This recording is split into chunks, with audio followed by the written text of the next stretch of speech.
Miss Snacky. I was wondering how to set up a bin compost at home.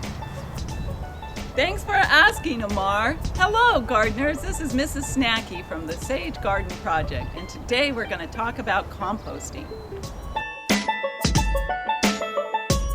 Composting is nature's amazing recycling system. Composting is using food scraps and plant material to create a mixture that we use to improve our soil.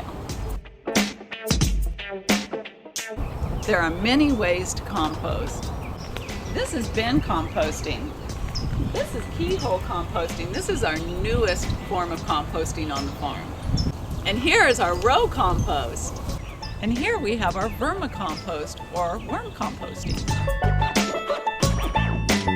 Here at Ocean Knoll, we use this soil saver, which is specifically designed for composting.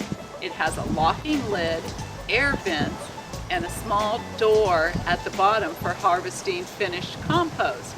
They should be set directly on the earth so that all our little decomposer critters can come and go. First, you need to start collecting your food scraps. I use this can. I keep it on the kitchen counter or under the sink. Here's the kind of things you should collect.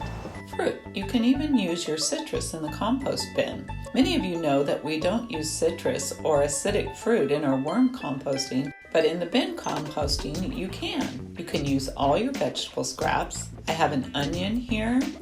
I have some carrot tops. You can use your tea bags. If they have a staple in them, be sure to remove the staple. You can use your coffee grounds. If you use unbleached filters, you can throw the filter in there as well.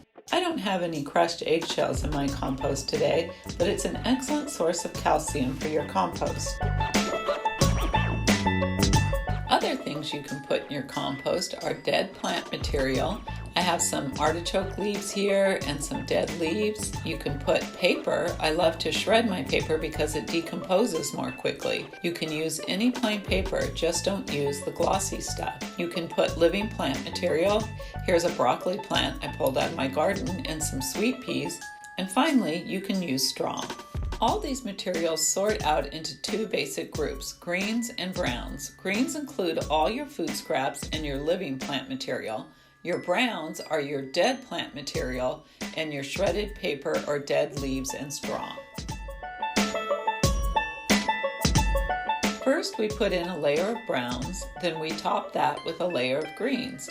We continue alternating layers until we fill the bin.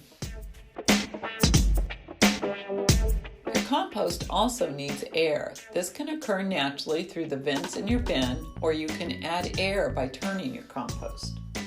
Your compost also needs water. This is generally provided by the food scraps that you add to it.